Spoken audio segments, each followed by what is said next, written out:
We're going to start with candidate number 1, Miss Isnuki Serna.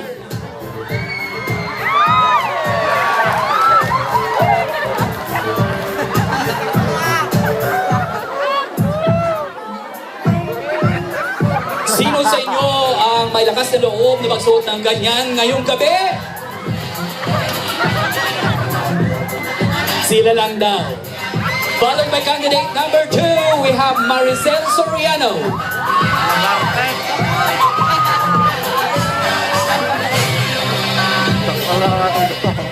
Candidate number 1 has vital statistics of 35, 28, and 35, and she stands 5 feet 4 inches.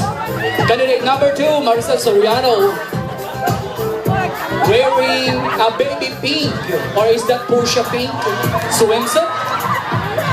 And she measures 36, 29, and 36, and she stands 5 feet 5 inches. Aren't they gorgeous to look at? Next we have candidate number 3, Miss Isabel Granada.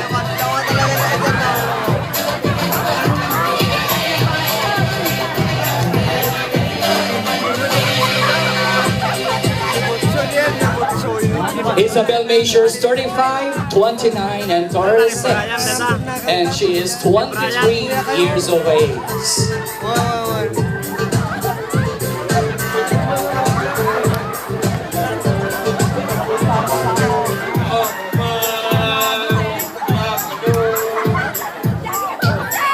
Wearing a light pink swimsuit, we have candidate number 4, Ms. Melissa Hontiveros.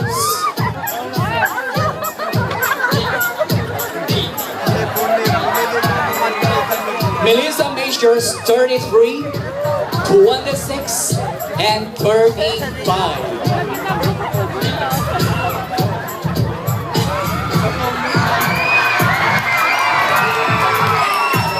That's Melissa. Candidate number 5 on the center stage is Waterdown. Miss Ethel Bulba.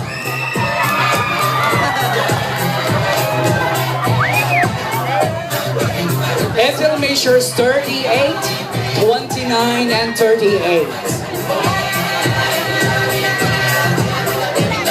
She stands 5 feet and 6 inches.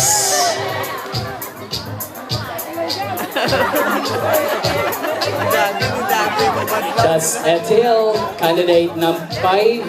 And coming out next, we have candidate number 6, Miss Charmaine Arnaiz. Charmaine is wearing a two-piece swimsuit colored chocolate black.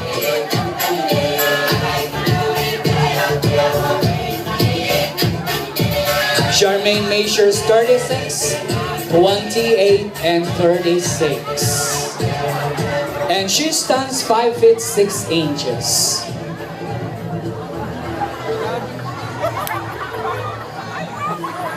Candidate number 7 is no other than Kakay Bautista.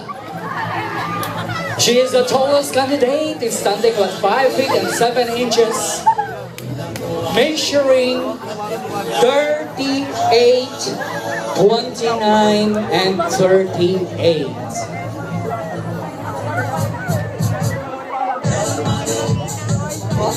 And last but not the least, we have candidate number 8, Miss Nora Honor. Nora stands 5 feet 6 inches and she measures 33, 27, and 33. Para Miriam Kiambao, the formerly first runner-up in the Miss Universe pageant. So there you are, ladies and gentlemen, the 8 candidates in their swimwear. One of them will be going home with best in swimsuit.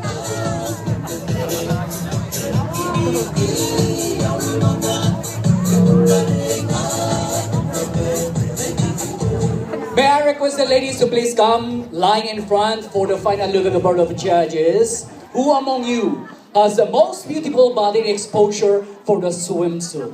Candidate number 1, please.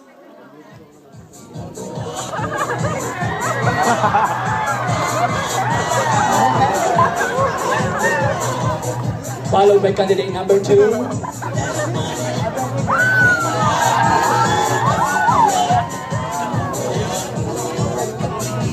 Next, we have candidate number 3.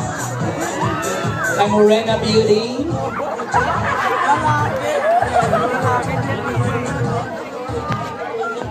Candidate number 4.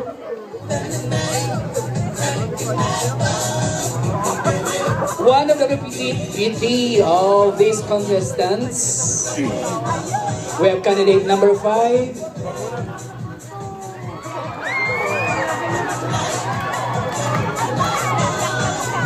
The healthiest among the candidates. Then we have candidate number 6. Another Morena Beauty again.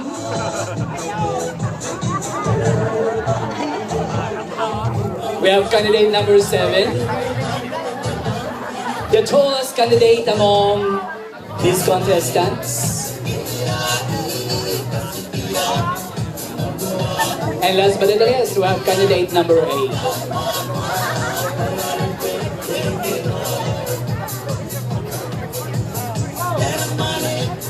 Mga kaibigan, pagmasdan nyo mga dalagang Pilipina na nagsisipaligsahan sa ngayong gabi kung sino sa kanila ang mag-uuwi ng limpak-limpak na gantimpala bilang feeling Day 2014 ng Barangay Opo Plus. Will it be number 1, 2, 3, 4, 5, and 6? Masikapong palakpakan sa kanila!